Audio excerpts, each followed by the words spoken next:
देश एवं विदेश में फैले एमईटी शिक्षण संस्थाओं के संस्थापक अध्यक्ष माननीय डॉक्टर अशोक चौहान जी, डॉक्टर अमिता चौहान जी, प्रसिद्ध उद्योगपति एवं अति विनम्र भ्राता योगेश मुंजाल जी, दिल्ली आर्य प्रतिनिधि सभा के समर्पित एवं विद्वान प्रधान भाई धर्मपाल आर्य जी, आर्य केंद्रीय सभा दिल्ली राज्य के ऊर्जावान प्रधान भाई जोगिंदर खट्टर जी, महामंत्री डॉक्टर मुकेश आर्य जी, दिल्ली आर्य प्रतिनिधि सभा के कर्मठ महामंत्री भाई विनय आर्य जी, समर्पित कोषाध्यक्ष विद्यामित्र ठकुराल जी, प्रांतीय आर्य महिला सभा दिल्ली की प्रधाना श्रीमती रचना आहूजा जी, शिक्षाविद सुरेंद्र रैली जी एवं समारोह में उपस्थित समर्पित एवं सम्मानित कार्यकर्ताओं, देवियों, सज्जनों और आर्य समाज के उज्जवल भविष्य के प्रतीक आर्य वीर वीरांगनाओं एवं प्रिय बच्चों, आज बड़ी ही प्रसन्नता का विषय है कि जिनके मार्गदर्शन मनसा वाचा कर्मणा सहयोग एवं प्रेरणा से अंतर्राष्ट्रीय आर्य महासम्मेलन संपन्न हुआ, ऐसे माननीय आचार्य देवव्रत जी उन सभी समितियों का एवं अनेकों कार्यकर्ताओं का सम्मान करने यहाँ पधारे हैं, जिन्होंने लगभग 1 वर्ष पूर्व इस कार्यक्रम की रूपरेखा बनाने से लेकर क्रियान्वित करने तक दिन रात बिना थके बिना रुके एक टीम की तरह कार्य किया और कार्यक्रम को ऐसी भव्यता एवं विशालता प्रदान की कि वह स्वर्णिम अक्षरों में लिखा जाएगा। स्वर्णिम भारत में, संपूर्ण भारत में ही नहीं अपितु पूरे विश्व में इस समारोह की भव्यता के चर्चे हुए हैं। आर्य समाज की शक्ति एवं संगठन का एक नया परिचय सारी दुनिया में पहुंचा है। आर्य समाज के एक नए युग का प्रादुर्भाव हुआ है। वास्तव में इस सब का श्रेय आप सभी को जाता है, जिन्होंने अपने आराम एवं सुख सुविधाओं को छोड़कर सम्मेलन स्थल को अपना घर बनाया तथा दिन रात वहीं रहकर अपनी सेवाएं दी, ताकि आने वाले अतिथियों को किसी भी प्रकार का कोई कष्ट या असुविधा न हो। सज्जनों, जब हमारे घर में यदि कोई एक अतिथि केवल 1 दिन के लिए भी आता है तो भी सारी व्यवस्थाएं बनाने में कहीं न कहीं कोई कमी रह जाती है, लेकिन महासम्मेलन में लाखों लोगों के आने जाने, रहने, खाने, जल की व्यवस्था, शौचालय, सूचना, स्वच्छता, बिजली, टेंट, साउंड, सामान रखने की सुविधा, चिकित्सा, सुरक्षा, बैंक, पुस्तक बाजार, छोटे बड़े सेमिनार हॉल, प्रदर्शनी आदि, मैं किस किस चीज का नाम लूं, इन सभी व्यवस्थाओं को आप सभी ने बड़े ही मनोयोग से अपनी अपनी जिम्मेदारियों को कर्तव्य के भाव से निभाया। हमारे जेबीएम ग्रुप के भी लगभग 150 व्यक्तियों की एक टीम ने विभिन्न समितियों में अपनी सेवाएं दी। इन सभी व्यवस्थाओं में काफी धन भी व्यय हुआ, लेकिन मैं दावे के साथ यह कह सकता हूं कि यदि यही कार्य हमारी कॉर्पोरेट टीम करती या कोई कॉर्पोरेट प्रोफेशनल इस काम को करता तो धन इससे दुगुना या तिगुना खर्च हो सकता था, और इतना खर्च करके भी शायद वो सुचारू रूप से नहीं चल पाता।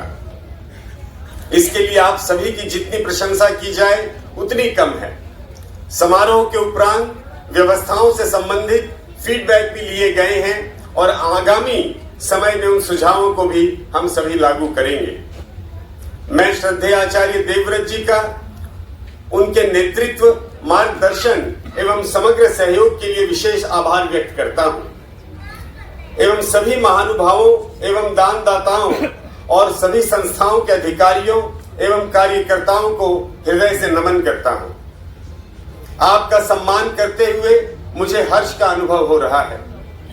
इस सम्मान समारोह को हमने अंतर्राष्ट्रीय महासम्मेलन के शीघ्र बाद ही करना था, किंतु और बहुत सारे कार्यक्रमों की वजह से इसमें कुछ विलंब हुआ है।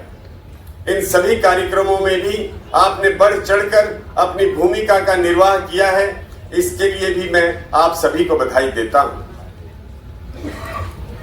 आप सभी के स्नेह एवं आशीर्वाद के परिणाम स्वरूप सार्वदेशी कार्य प्रतिनिधि सभा के प्रधान का दायित्व मुझे सौंपा गया है।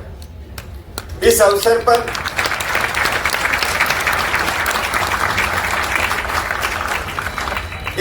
पर आपने मुझे अपनी शुभकामनाएं भेजी हैं, उसके लिए भी मैं आप सभी का हृदय से धन्यवाद करता हूं।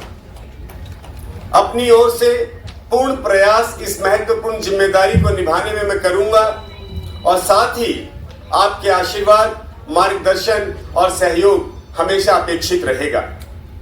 आइए, जहां कहीं कोई भेद हैं, उन सभी मतभेदों को भुलाकर संगठित रूप से संगच्छध्वम संबद्धध्वम की भावना से हम आगे बढ़ें। सज्जनों, अभी आपने मुझसे पूर्व डॉक्टर चौहान का वक्तव्य भी सुना। डॉक्टर चौहान उस परिवार से आते हैं जहां परिवार में संन्यास लेने की भी परंपरा रही है।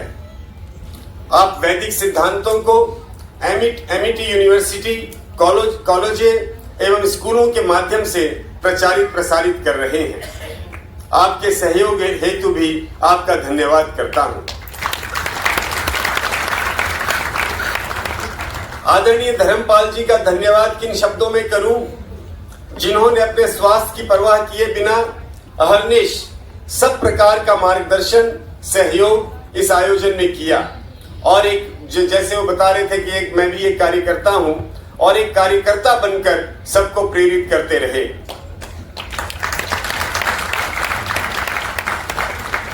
भाई विनय जी के नेतृत्व में सारी योजनाएं क्रियान्वित हुई। इस आयोजन हेतु आपने दिन रात यात्राएं की, संपर्क साधे, योजनाएं बनाई और उन्हें कार्य में परिवर्तित किया। साथ ही आर्य समाज के पास हजारों समर्पित कार्यकर्ताओं की एक लंबी श्रृंखला है। सभी का नाम लेना संभव नहीं है, जिन्होंने अपने अपने दायित्वों को पूरी निष्ठा और समर्पण की भावना से निभाया है। धन्य है आर्य समाज, ऐसे सच्चे सेवकों को पाकर आप सभी का मैं बारंबार आभार करता हूं।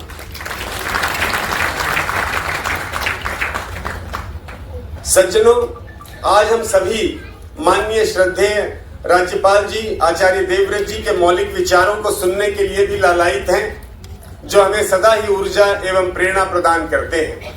इसलिए अधिक न कहता हुआ केवल एक निवेदन आप सभी से करना चाहूंगा कि आर्य समाज के उज्जवल भविष्य की जो भी योजनाएं बने, उनमें अपनी रुचि और सामर्थ्य के अनुसार अपनी भूमिका आप अवश्य चुने और उसका निष्ठापूर्ण निर्वाह करने का संकल्प लेकर महर्षि के असंख्य ऋणों में से कुछ ऋण से उऋण होने का प्रयास करें। अपने कार्य करने के तरीकों में समय के अनुसार परिवर्तन लाएं, युवाओं को अपने साथ जोड़ें। पहले उन युवाओं को समझें, उनकी शक्तियों और रुचियों के हिसाब से उन्हें उनके अनुरूप कार्यक्रमों को तैयार करें, उन्हें उनकी भाषा में ही समझाएं। युवाओं को कुछ जिम्मेदारी हम देंगे तो अवश्य ही वो संगठन से जुड़ेंगे। आर्य समाज का इतिहास स्वर्णिम था और अब हम सबको मिलकर इसको भविष्य में भी स्वर्णिम बनाना है।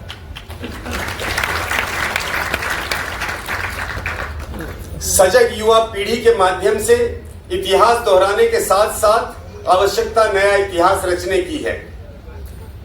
कवि की ये पंक्तियां हमें बहुत प्रेरक संदेश देती हैं। हमें स्वार्थ की घटा हटाकर नई प्रभा छिटकानी है। हमें स्वार्थ की घटा हटाकर नई प्रभा छिटकानी है। हम इतिहास लिखेंगे उनका जिनकी सजग जवानी है। हम इतिहास लिखेंगे, हम इतिहास लिखेंगे। अंत में संपूर्ण आयोजक मंडल एवं आर्य समाज ग्रेटर कैलाश की समस्त कार्यकारिणी को सुंदर व्यवस्थाओं के लिए बारंबार उनका आभार करता हूं और उनको शुभकामनाएं देता हूं। आप सभी ने मेरी बातों को ध्यान से सुना, इसके लिए आप सभी का बहुत बहुत धन्यवाद। जय भारत, जय आर्य समाज, वंदे मातरम। धन्यवाद।